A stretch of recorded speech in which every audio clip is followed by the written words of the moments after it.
Hi everybody, my name is Lalela Lali Mswane, Miss South Africa 2021.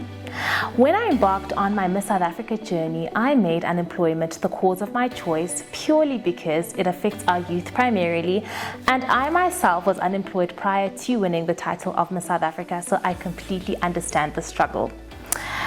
Our current unemployment rate is actually at an all-time high of 34.9%, with 8% women being more unemployed than men. This is very shocking. With that in mind, I sought to initiate and promote a culture of entrepreneurship. So I sat and I thought about a concept.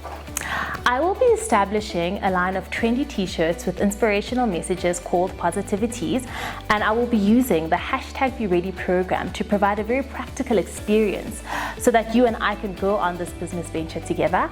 So I'm calling on all budding entrepreneurs, let's embark on this beautiful journey.